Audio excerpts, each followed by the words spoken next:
Rieccoci in diretta con l'approfondimento di salute. Oggi parliamo di diabete, lo dice anche il nostro titolo, il diabete non è un limite. Lo capiremo insieme alle nostre ospiti, che saluto subito: la dottoressa Laura Nollino, direttrice facente funzioni dell'unità operativa complessa di malattie endocrine, del ricambio e della nutrizione dell'USL 2 Marca Trevigiana. Buongiorno dottoressa. Buongiorno. Grazie per essere con noi. In studio insieme a noi anche la dottoressa Alessandra Mauri, psicologa, psicoterapeuta dell'unità operativa di psicologia ospedaliera dell'USL 2 Marca Trevigiana. Buongiorno dottoressa. E salutiamo e ringraziamo anche la dottoressa Anna Corò, pediatra, responsabile dell'unità operativa semplice di diabetologia pediatrica dell'USL 2 Marca Trevigiana. Buongiorno dottoressa e grazie per essere con noi. Buongiorno a tutti e grazie a voi. E naturalmente a voi a casa ricordo lo 0422 16 28 332, il numero per intervenire in diretta e per porre domande alle nostre ospiti proprio riguardo al tema di oggi, il diabete. Inizio subito con lei, dottoressa Nollino, perché il 14 novembre, quindi giovedì se non sbaglio, sarà la giornata mondiale del diabete. Come sempre sono delle giornate che diventano un'occasione per promuovere attività di sensibilizzazione. Potrebbe intanto spiegarci la distinzione tra il diabete di tipo 1 e quello di tipo 2, perché spesso li sentiamo come terminologia ma non sappiamo esattamente quella che è la differenza, che è una differenza importante. Certo, diabete di tipo 1 e di tipo 2 hanno origini e meccanismi differenti. Il diabete di tipo 1 possiamo definirlo una malattia autoimmune. In maniera semplice come possiamo spiegarla? Il nostro sistema immunitario attacca le cellule del nostro pancreas che producono l'insulina e per questo motivo le persone con diabete di tipo 1 non possono più produrre insulina, pertanto devono praticare poi l'insulina per tutta la vita. Diverso è il discorso del diabete di tipo 2, dove l'insulina viene ancora prodotta, ma le cellule non sono in grado di utilizzarla in maniera efficace, quindi parliamo di una condizione di resistenza all'insulina che è legata poi a vari fattori, familiarità, genetica, abitudini scorrette, stile di vita. In questo caso, quindi, le cellule sono un po' in difficoltà, non utilizzano bene l'insulina, però con un determinato cambiamento dello stile di vita e farmaci si può arrivare a curarlo. Dottoressa Corò, il diabete di tipo 1 spesso ha un esordio precoce in età pediatrica. Qual è il percorso di diagnosi, di gestione che il vostro ospedale offre ai bambini e naturalmente alle loro famiglie? In età pediatrica è quasi esclusivamente diabete tipo 1 e quando arriva un bambino in ULS 2 con una diagnosi di diabete viene centralizzato all'ospedale di Treviso, dapprima viene stabilizzato e poi eventualmente trasferito in pediatria a Treviso e nelle prime 48 ore viene in qualche modo ristabilita la sua condizione metabolica, perché spesso purtroppo il bambino arriva in condizioni critiche e arriva in chetoacidosi. Una volta ristabilita la sua condizione metabolica, il suo equilibrio metabolico, inizia la terapia insulinica sottocute, che è la terapia che si porterà a casa. Insieme a questo inizia proprio un percorso accanto alle famiglie, con le famiglie di tutta l'equipe di diabetologia pediatrica, perché il bambino e la famiglia vanno a casa con un ospite, che è questo diabete, un ospite abbastanza ingrato, e devono imparare a gestirlo e se lo devono gestire in autonomia, devono imparare, i genitori devono imparare, il ragazzo, se è un adolescente, deve imparare a farsi l'insulina, quanta insulina fare, quando farla, come farla e devono imparare anche a coordinarlo con l'alimentazione e coordinarlo con il quotidiano di vita, un quotidiano di vita che non è in età di solito, in età giovanile non è una vita sedentaria, ma è una vita molto attiva. E tutti questi tre elementi vengono messi insieme e l'equipe si occupa quindi di gestire l'apprendimento sia di nozioni tecniche legate all'insulina, sia di nozioni importanti di tipo di educazione alimentare, ma anche e soprattutto di tutto l'impatto che tutta questa bagaglio che bisogna portarsi a casa comporta nella riorganizzazione della gestione personale e della gestione della famiglia.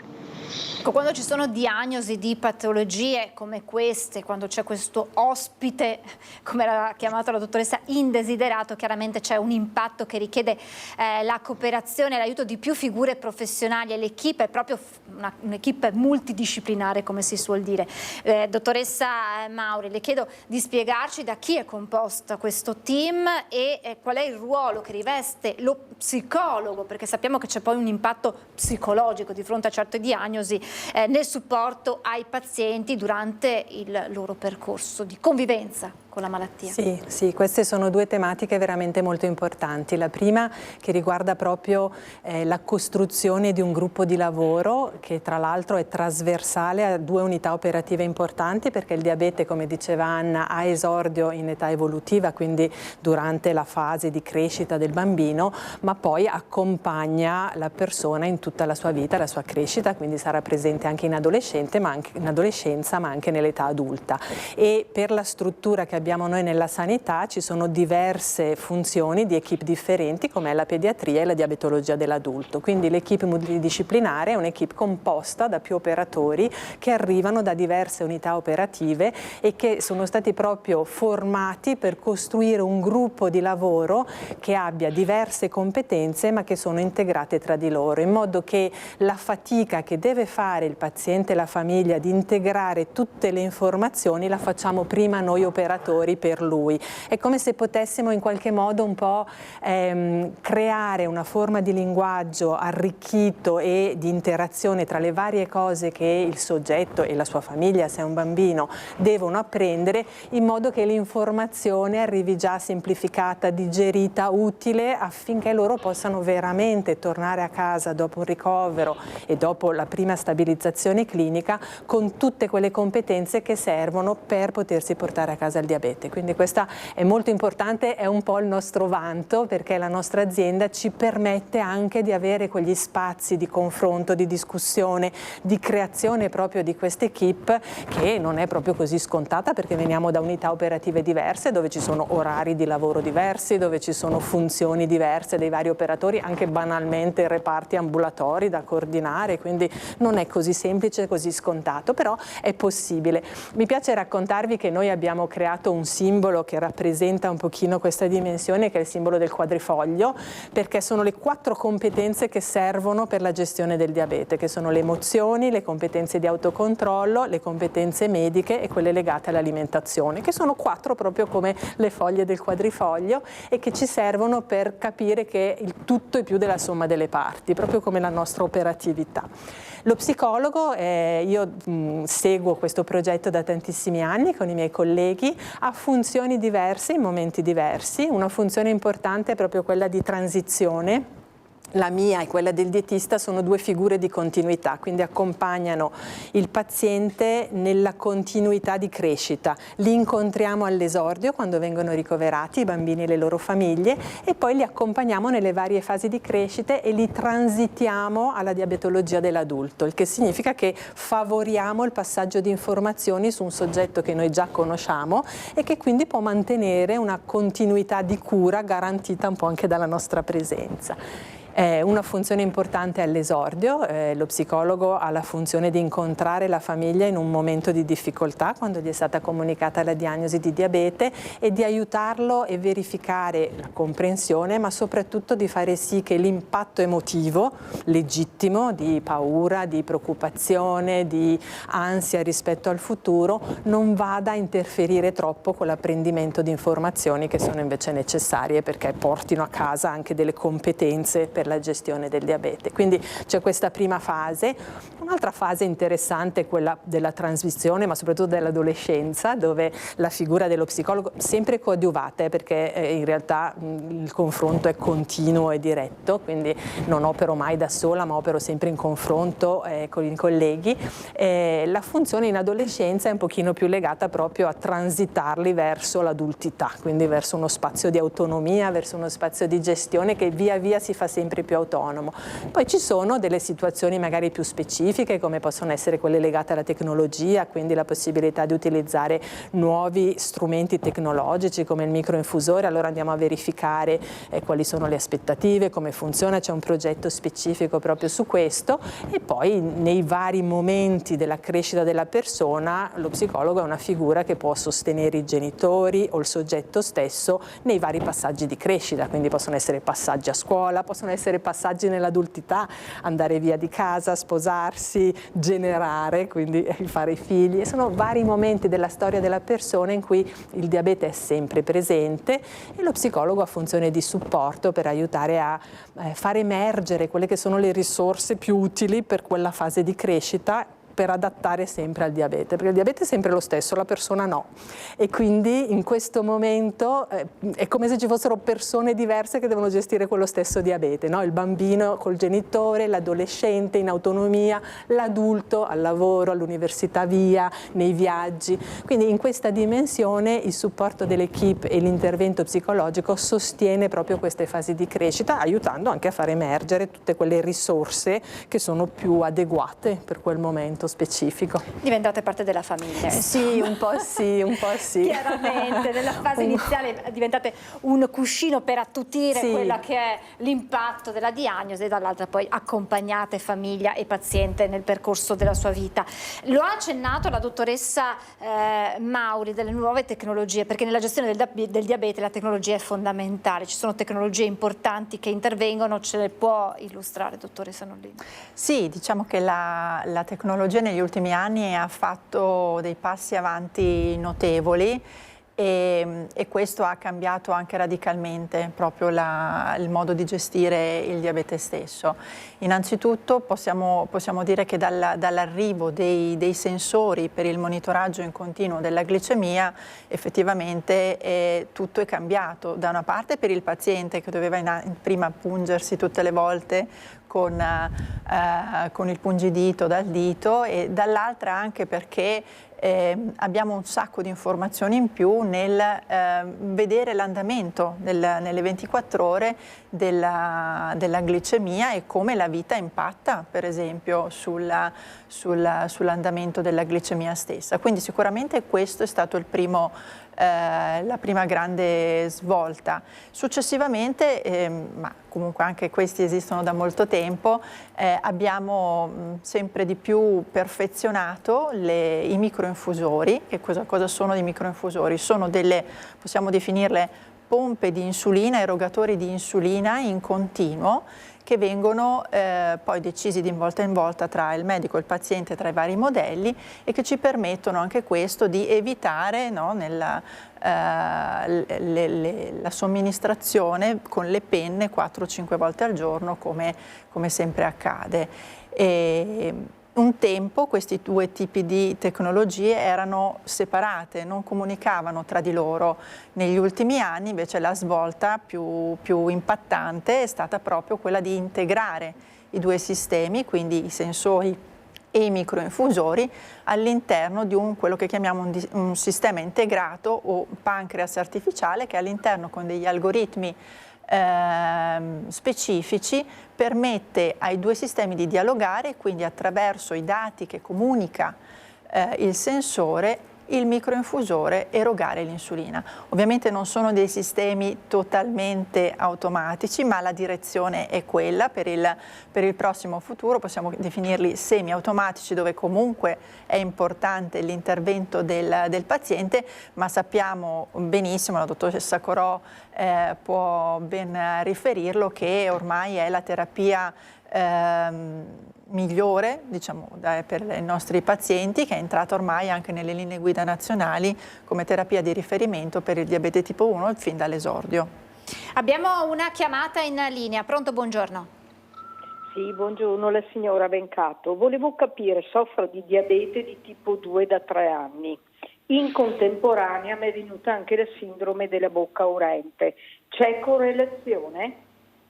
No, non c'è Risponde una... la dottoressa Nolino, Sì. prego dottoressa. Sì, no, non c'è una correlazione diretta, quindi non so se la signora associa poi da un punto di vista temporale le due condizioni. Ovviamente sono situazioni molto specifiche che vanno poi valutate in sede di visita per capire se ci sono altri fattori associati. Grazie signora. Dottoressa Corò, chi sono i T3 e qual è il loro ruolo? Le chiedo anche poi di raccontarci quali sfide specifiche affrontano nel loro percorso.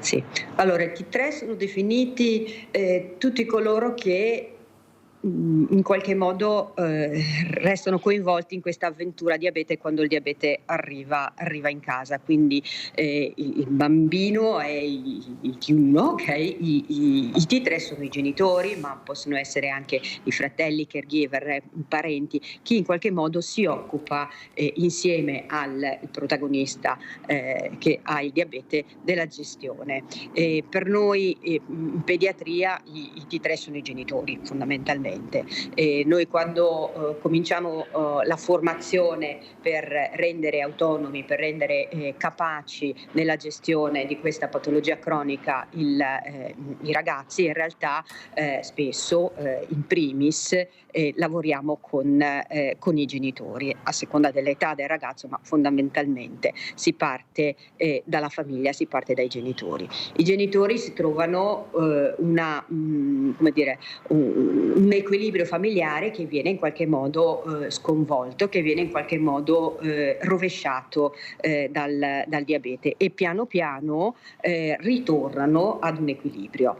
I genitori sono coinvolti in tutte le fasi, sono i custodi della glicemia del loro bambino e sono quelli che decidono la terapia da fare e quindi si sentono anche molto presto una responsabilità enorme e non sempre subito si sentono in grado di essere efficaci nella gestione.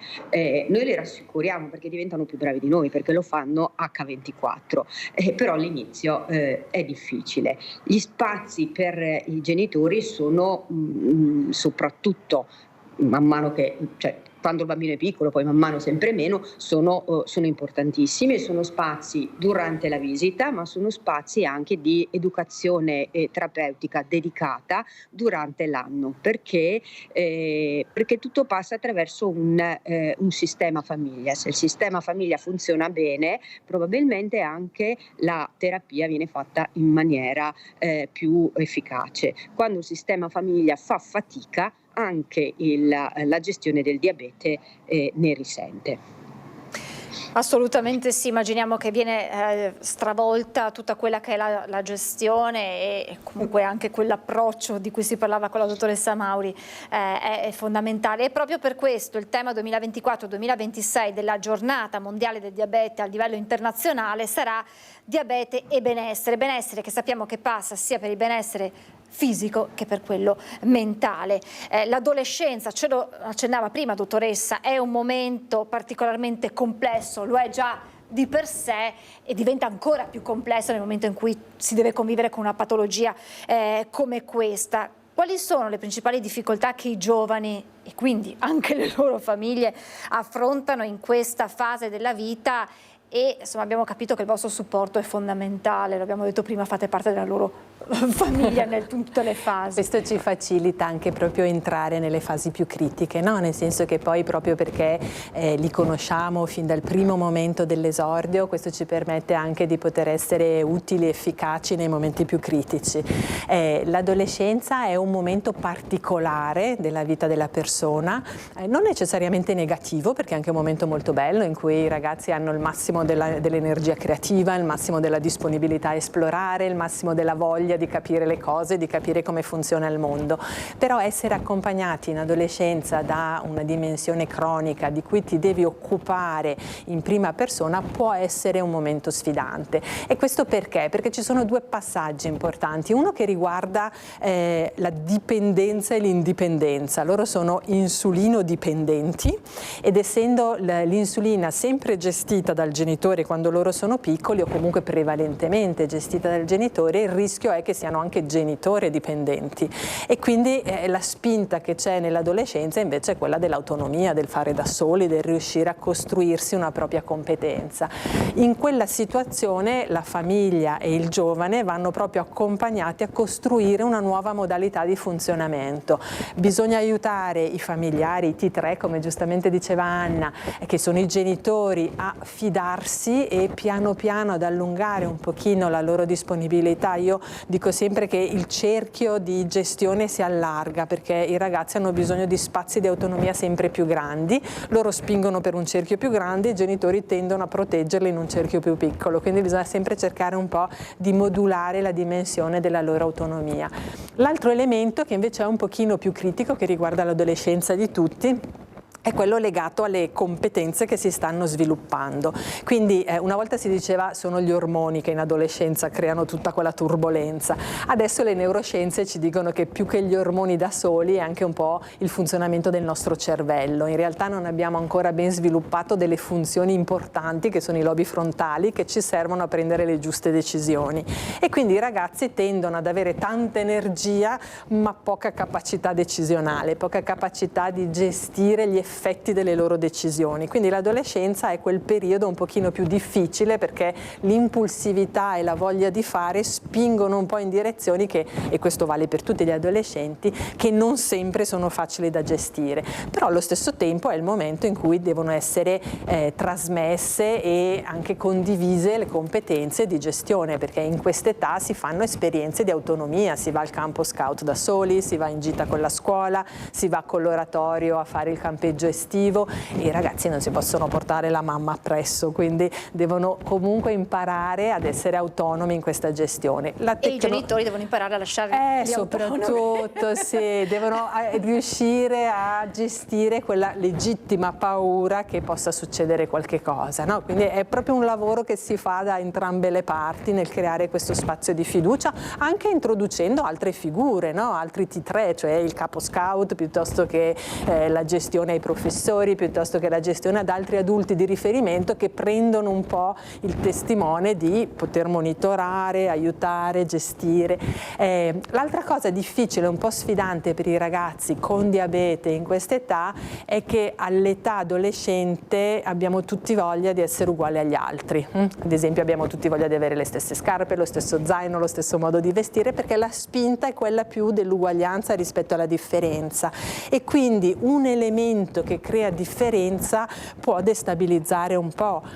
Lì lavoriamo moltissimo sulla loro capacità di parlare del diabete, di raccontarlo, di gestire questa dimensione anche in comunità con gli amici. C'è vergogna, c'è paura di essere giudicati, c'è la paura che questo elemento di differenza vada a pregiudicare il rapporto tra pari e quindi il fatto di essere bullizzati piuttosto che esclusi, piuttosto che non considerati capaci.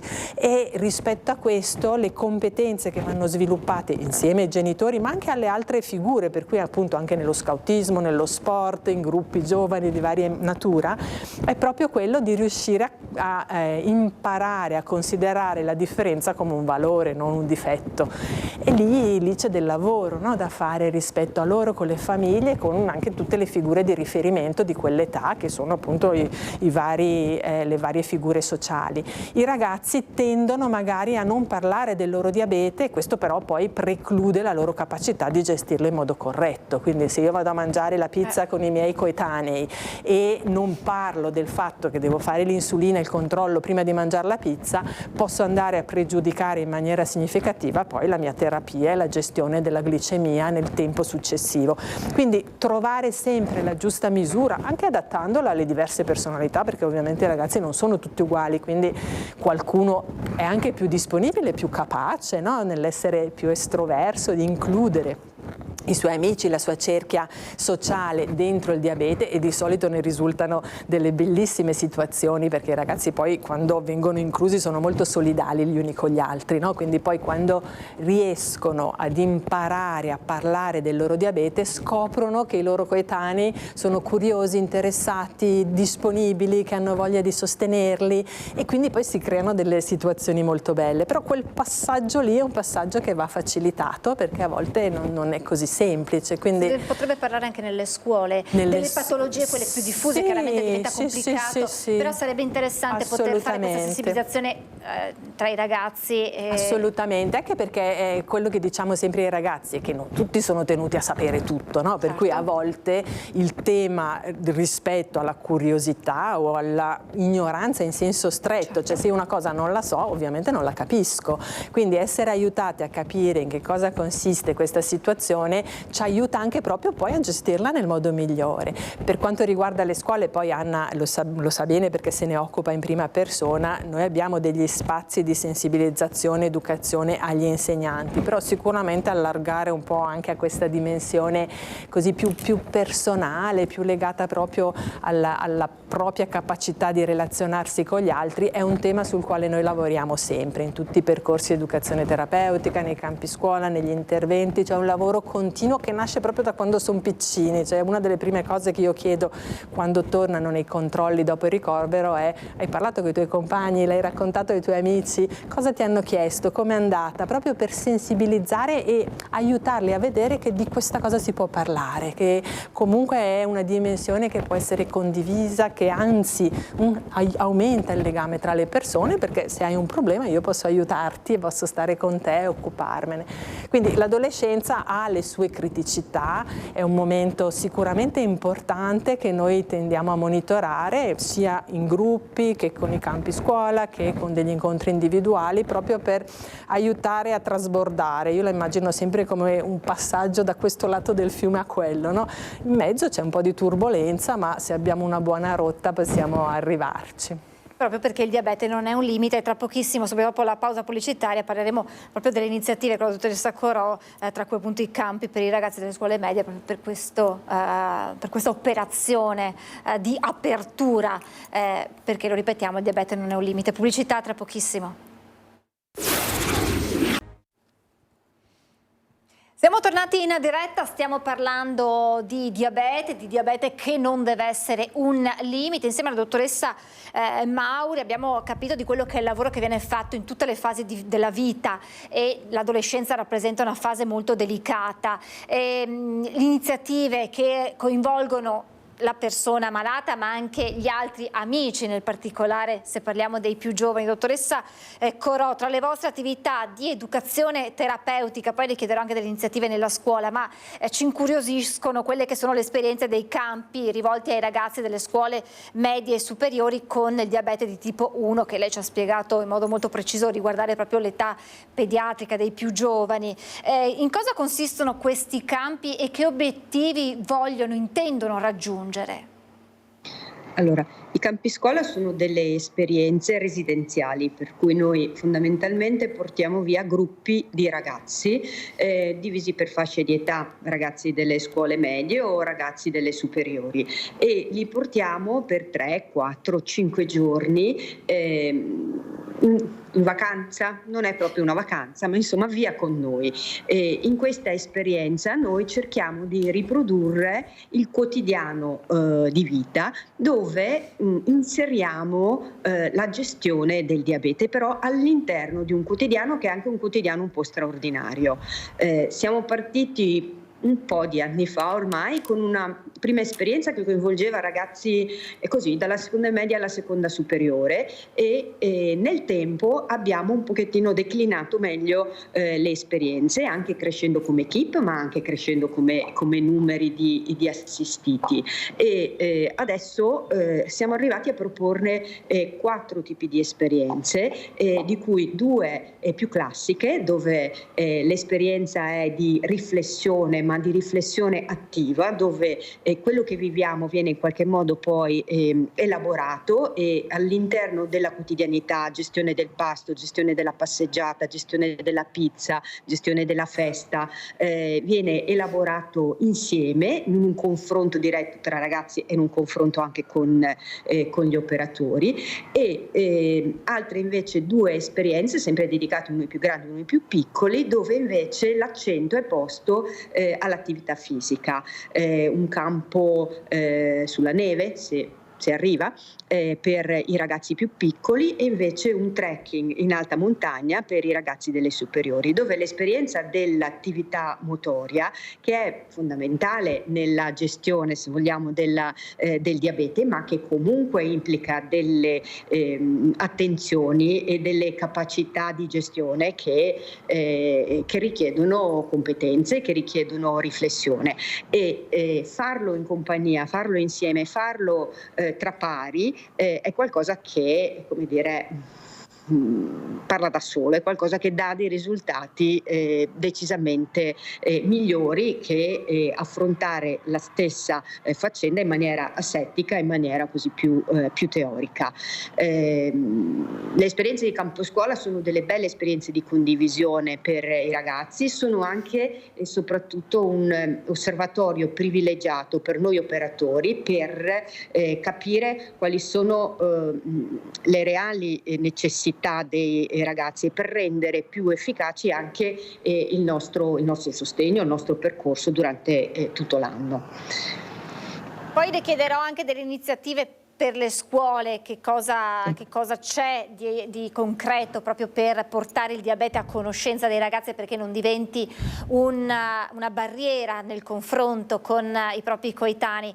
Prima però volevo parlare con la dottoressa Nollino, perché chiaramente parliamo di diabete 1 che colpisce i giovani, i ragazzi, i bambini, e quindi la speranza è quella di trovare una cura per questa forma di diabete. Le ricerche attuali quali sono, e quali sono anche le prospettive future?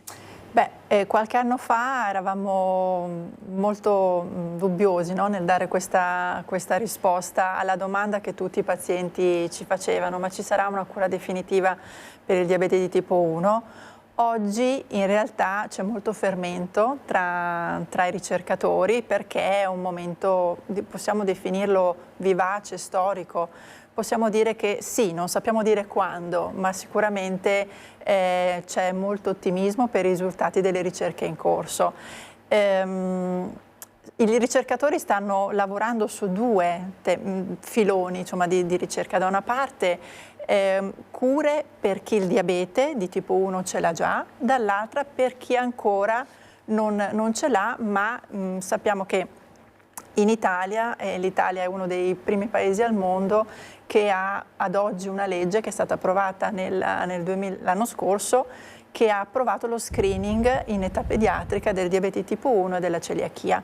Ma non mi voglio soffermare tanto su questo, ma più che altro sulle cure che adesso ci sono per chi ha già il diabete. Da anni la terapia, diciamo, più utilizzata è il trapianto delle isole pancreatiche, perché dobbiamo ricordare che il diabete di tipo 1 è una malattia autoimmune, quindi le cellule che ci sono a livello del pancreas, le cellule beta, non producono più insulina.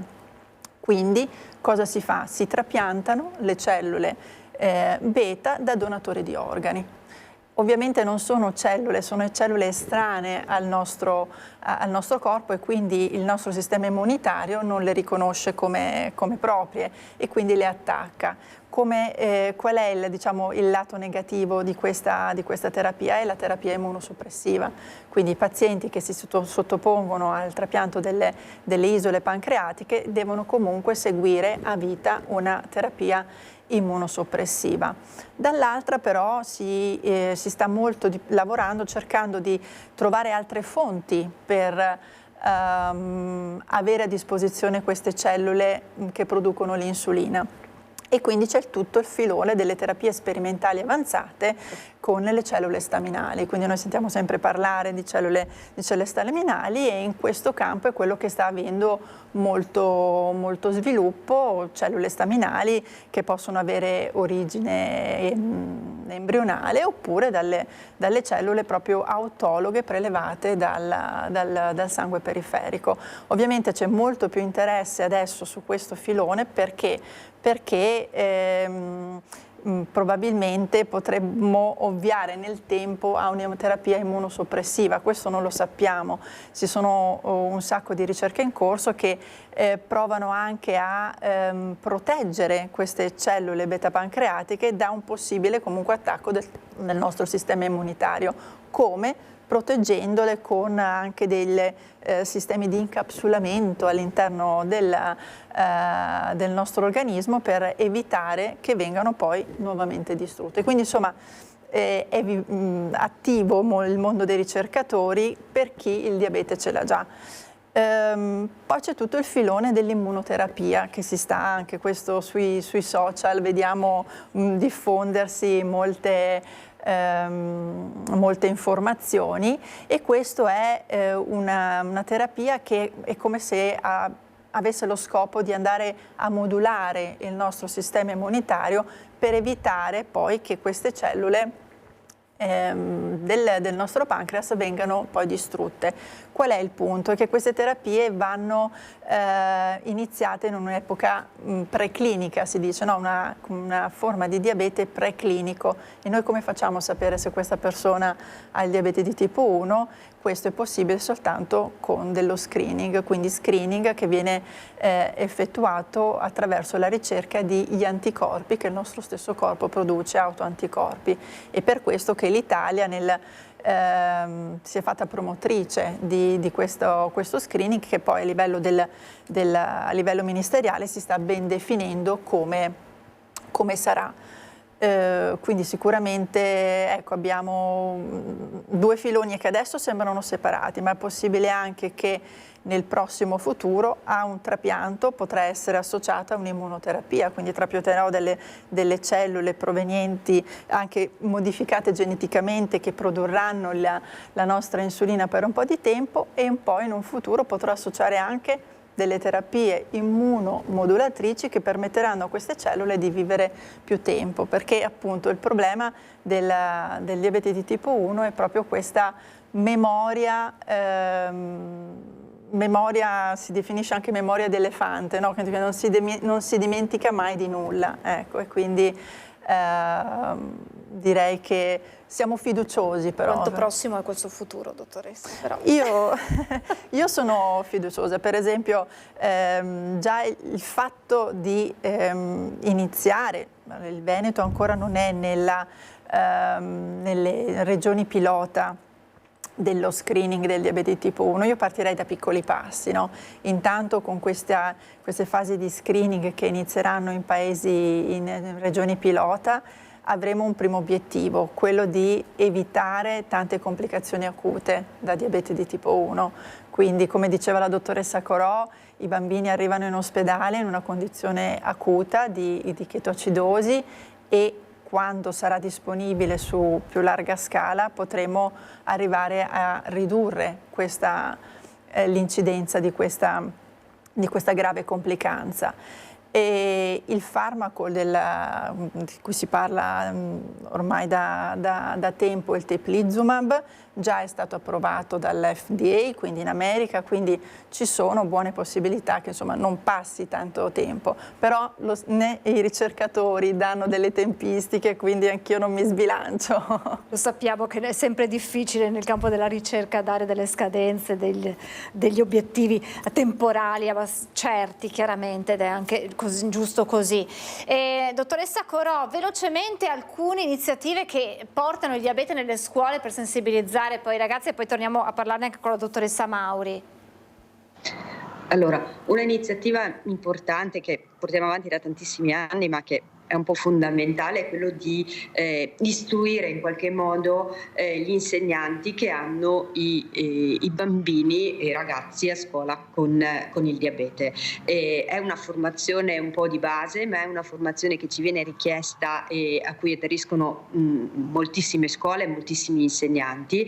I primi anni la facevamo in presenza, chiamavamo in ospedale gli insegnanti. Da quando quindi c'è stato il Covid, che è partita molto di più anche la formazione online, gli incontri sono molto numerosi e raggiungiamo molte più scuole. In questi incontri noi spieghiamo un pochino come vive un ragazzo con il diabete e cosa fa quotidianamente, di giorno e di notte, il ragazzo col diabete e la sua famiglia, perché tante volte il diabete è invisibile, il diabete è una malattia invisibile, quindi il ragazzo sta bene, noi non ci accorgiamo di quanto lavoro ci può essere stato magari dietro anche una notte di ipoglicemie, una notte faticosa. E poi in qualche modo, se sappiamo invece cosa può capitare al ragazzo col diabete, anche noi insegnanti possiamo essere un pochettino più consapevoli e un po' più attivi nel sostenere la persona col diabete, nel rendere più sicuro e più facile l'ambiente che frequenta. Questo è un po' l'obiettivo degli incontri con le scuole. Sono incontri che organizziamo ad inizio anno, da settembre a dicembre, noi andiamo avanti, ne facciamo 5, 6, 7 a seconda di quanti ne servono, e poi se ne fanno invece magari anche degli interventi un po' più ad hoc se ci sono delle situazioni particolari. Dottoressa Mauri, abbiamo capito e ce l'ha spiegato la dottoressa Corò dell'importanza di queste iniziative, anche perché in gruppo certe barriere si abbattono e quindi vanno sempre più promosse dai campi scuola le iniziative nelle scuole. Assolutamente sì, e di solito facciamo il possibile anche per coinvolgere tutti gli altri soggetti, come dicevo prima, anche in quegli spazi extrascolastici come possono essere gli spazi educativi dello scautismo, delle scuole, della ginnastica, tutte le attività sportive che sono importantissime, quindi cerchiamo di coinvolgere tutte le figure adulte che possono in qualche modo essere informate, proprio per evitare che i ragazzi si sentano inseriti in un ambiente dove non solo i pari ma anche gli adulti, non conoscendo in modo corretto la loro condizione, non li mettano a loro agio, non li aiutino a gestire quelle che possono essere delle situazioni quotidiane da dover affrontare. Quindi la sensibilizzazione è importantissima. È sempre un passaggio di testimone, quindi noi lavoriamo in ospedale facendo i gruppi educativi che di solito sono mirati alle famiglie, e poi le famiglie si fanno portatrici di questa informazione anche negli ambiti sociali più allargati, quindi questo diventa sempre un elemento importantissimo.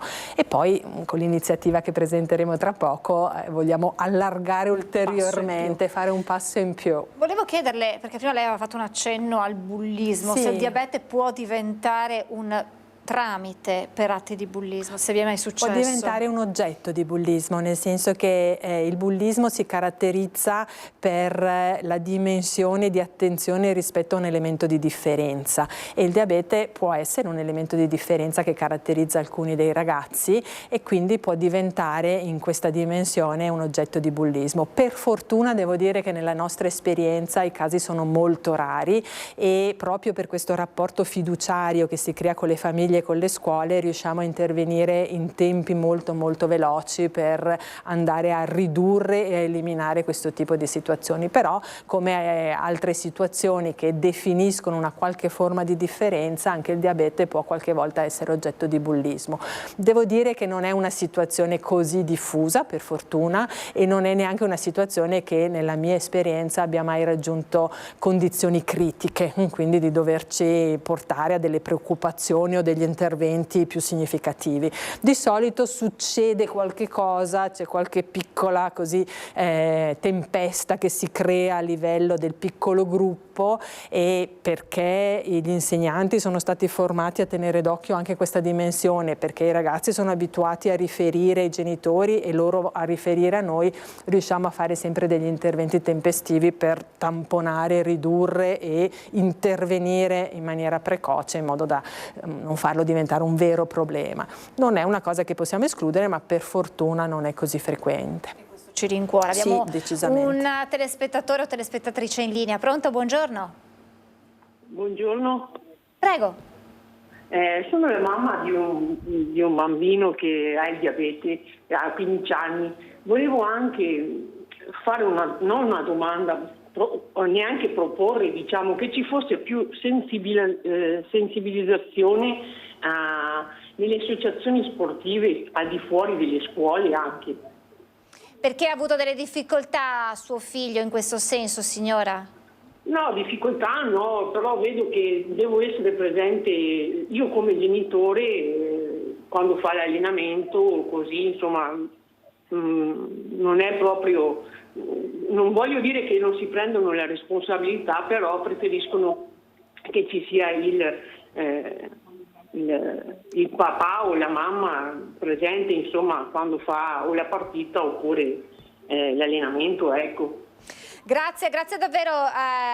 Io credo che potremmo aprire un'altra trasmissione su questo aspetto qui, perché ed è comprensibile che l'insegnante, l'allenatore non si prenda una responsabilità del genere. Basta pensare che quando insomma si va a scuola si firma una liberatoria, diciamo, perché non vengano portati dei farmaci a scuola, i figli non prendano le medicine senza il controllo dei genitori, quindi è comprensibile, ma dall'altra parte è complicato per una famiglia gestire anche le attività sportive, scolastiche, quindi probabilmente andrebbero pensati anche a dei corsi, non lo so, di aggiornamento per gli allenatori, le allenatrici, gli insegnanti, per un po' sollevare le famiglie da questa ulteriore incombenza. Assolutamente sì, e in una dimensione che si sta sempre più strutturando, nel senso che nei nostri progetti c'è una grossa collaborazione anche con la medicina dello sport, che ci permette sempre di interagire anche con le figure professionali che si occupano di queste cose, e in una dimensione in cui ogni volta c'è da costruire un po' la situazione, quindi dove c'è la difficoltà ovviamente interveniamo subito, dove c'è la possibilità invece di aumentare la conoscenza, ovviamente più una persona, in questo caso l'allenatore, conosce il diabete, più facile è per lui gestirlo e più facile è fidarsi di lasciare andare la mamma a fare la spesa durante l'allenamento, in modo che possa gestire durante la situazione specifica il ragazzo o la ragazza. Quindi rispetto a questo ogni volta cerchiamo un po' di costruire, però stiamo proprio lavorando nell'ambito della sensibilizzazione anche della cittadinanza, proprio perché il titolo di questa trasmissione è anche il titolo del nostro progetto, cioè il diabete non è un limite, significa proprio imparare a conoscere bene il diabete in modo da saperlo gestire e non vederlo come un limite, nelle forme microscopiche come ci vuole la mamma per l'allenamento, alle forme invece più macroscopiche come vivere la propria vita anche lontano da casa, fare l'università via, viaggiare, eccetera. Quindi è veramente un progetto che si sta strutturando ma che sempre più va in questa direzione, quindi grazie all'ascoltatrice che ci segnala questa cosa, perché è un tema sul quale noi stiamo veramente spendendo molte energie. E in questo progetto il 17 novembre ci sarà l'inaugurazione di questa mostra fotografica, progetto che inserisce anche l'iniziativa di un fotolibro. Dottoressa, ce la può raccontare anche da dove nasce? Sì, mi piace dirvi da dove nasce, perché è un lavoro fatto a più mani e che ha come collaborazione iniziale, anzi come idea iniziale, proprio i ragazzi. In uno dei laboratori che io faccio il pomeriggio di educazione terapeutica, ovviamente il mio ambito è quello proprio legato alle emozioni e alla comunicazione, ho un po' sfidato i ragazzi sulla dimensione della differenza tra fatica e limite, nel senso che il diabete è sicuramente una fatica, ma è un limite? E quindi questa domanda io l'ho fatta al gruppo di ragazzi con cui stavo lavorando, che in quel caso erano ragazzi delle scuole medie, e loro mi hanno detto no, è una gran fatica ma non è per niente un limite, noi facciamo tutto quello che fanno gli altri ragazzi della nostra età. E di nuovo io li ho un po' sfidati e gli ho detto ok, dimostratemelo, cioè come facciamo a dirlo agli altri che il diabete non è un limite, come facciamo a comunicarlo all'esterno anche a quelli che il diabete non ce l'hanno e che magari pensano sia un limite. E loro gli hanno detto vabbè, portiamoceli a casa nostra che gli facciamo vedere come viviamo. Ho detto vabbè, ok, è una bella idea, però non potete voi portare casa vostra qui, cioè portarci l'informazione, raccontarcelo. E lì era nata questa idea di fare tra di di noi un piccolo concorso fotografico in cui i ragazzi dovevano mandarmi delle fotografie per dimostrare, per raccontare con le immagini il diabete non è un limite. Quando poi abbiamo guardato le fotografie abbiamo detto no, sono troppo belle, non possiamo tenercele per noi, dobbiamo comunque utilizzarle per ampliare questo messaggio. E come sempre quando c'è l'energia positiva le cose poi fioriscono e quindi siamo riusciti a coinvolgere in questo ovviamente la nostra azienda, abbiamo coinvolto le associazioni del territorio, la FAN del Nastrino Invisibile, abbiamo coinvolto il comune, quindi l'assessore è stata molto entusiasta del nostro progetto, ha collaborato e ci ha permesso di portare questo messaggio, quello che all'inizio era una cosa così condivisa tra di noi, anche all'esterno, alla cittadinanza. Quindi abbiamo deciso di fare non una ma 2 mostre. Quindi ci sarà nella giornata mondiale del diabete, che è questo giovedì, l'inaugurazione della prima mostra in ospedale, quindi all'interno delle nostre mura, così per condividere anche con gli altri operatori e con tutte le persone che normalmente frequentano l'ospedale di Treviso questo messaggio. Il messaggio consiste in fotografie che i ragazzi ci hanno mandato in cui fanno cose del loro quotidiano e si vede che hanno il diabete perché si vede il sensore, si vede il microinfusore, quindi mostrano il loro diabete facendo cose normalissime e queste cose normalissime vanno i ragazzi dalle medie fino ad adulti, quindi ovviamente sono cose normalissime per i ragazzi: fare sport, uscire, andare in barca, stare con gli amici, avere la loro affettività e poi via via sposarsi, fare figli, fare viaggi, laurearsi. Sono tutte immagini che ci raccontano la loro vita con il diabete, la convivenza. Abbiamo una telefonata in linea, pronto? Sì, pronto? Sì, prego, buongiorno. Buongiorno. Senta, mi sono truccato Alessandro. Prego. Pronto? Sì, prego, ci dica. Ho una certa età, 76 anni. Non sono riuscito, nonostante che abbia provato 2 dottori e venire fuori praticamente. Perché ho il diabete 2 e vorrei darmi praticamente l'insulina tutti i giorni, mi va un po' rifiutato, non è possibile, ho detto con dei pastigli e mi va da una cura. Mi va da una cura che praticamente durante la notte urino dappertutto, non riesco a impegnarmi praticamente. Pronto? Sì, e quindi la sua domanda è se ci sono delle, cioè lei mi sembra di capire che non vuole farsi l'insulina tutti i giorni, aveva chiesto una terapia tramite bocca, le stanno dando una terapia che come conseguenza il fatto che ha problemi durante la notte di incontinenza, ecco. Allora io immagino che ci sia bisogno di avere qualche informazione in più, ecco, per cui penso che l'invito sia quello. Qualche medicina, perché adesso mi sembra che abbiano fatto anche l'agenzia Life che dice praticamente che battono pastiglia. Allora, facciamo così, adesso immagino che la dottoressa Nollino le darà proprio le informazioni basilari, anche perché il tempo è un po' poco. Prego, dottoressa. Sì, che è importante valutare insieme allo specialista la terapia in corso per capire come mai è stato dato questo farmaco, perché da quello che ho potuto immaginare si parla degli inibitori SGLT2, quindi le glifosine, che possono dare come effetto quello di incrementare, diciamo, la diuresi, ma potrebbe avere anche dei motivi il collega per averlo messo per la protezione cardiovascolare e renale, quindi bisogna capire il motivo per cui è stato inserito e il motivo anche per cui sta facendo la terapia insulinica, quindi potrebbe essere che al momento il suo diabete non è ben controllato e quindi ha bisogno di fare questa cura. Certo.